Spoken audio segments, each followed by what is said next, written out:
Today I'll be taking you through a little hack to make your factory wiring harness work when installing splits in the front of a Toyota Hilux or similar.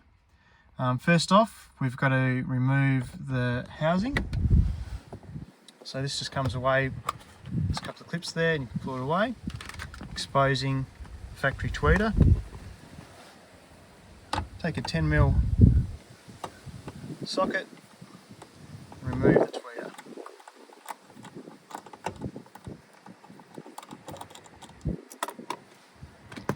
Next, simply unclip and take inside.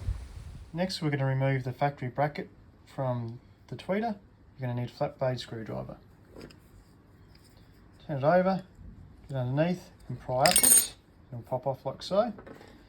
Now we're going to retain this square section around here, and this allows the power to be transferred through the factory cabling and down into our crossover and make the full connection on the factory wiring harness.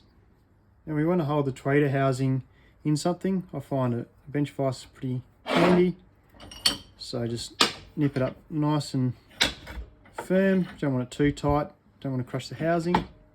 Then we take our hacksaw, we make a cut about 5mm in from this edge, like so.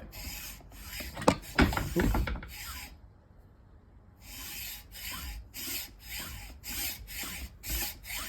Keep on cutting through.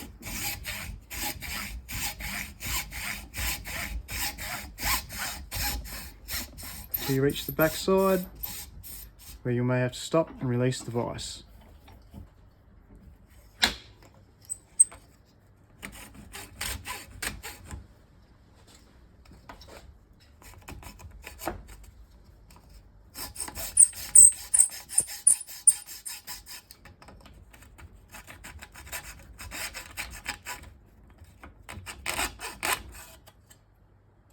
Something like that. Pull it apart. And this leaves the cables there, and we can just pull them away and cut through them with a pair of pliers.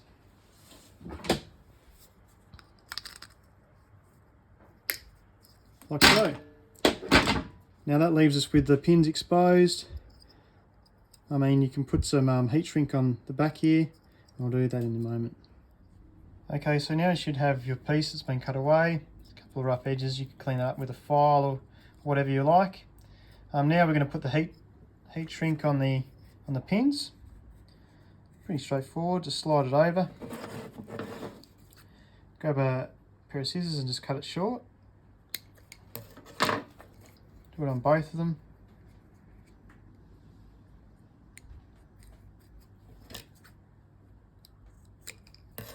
There we go.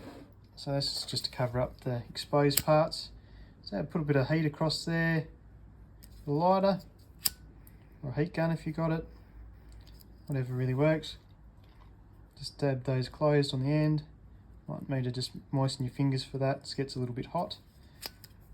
Just apply a little bit more heat in the area just to make it nice and firm on there.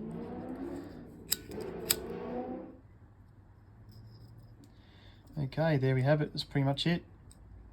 So now we're ready just to plug that straight back in and our front speakers will start working again. Cheap, easy, cost effective, no having to wait for things in the post or go out to the shops and buy bits and pieces. Enjoy, guys.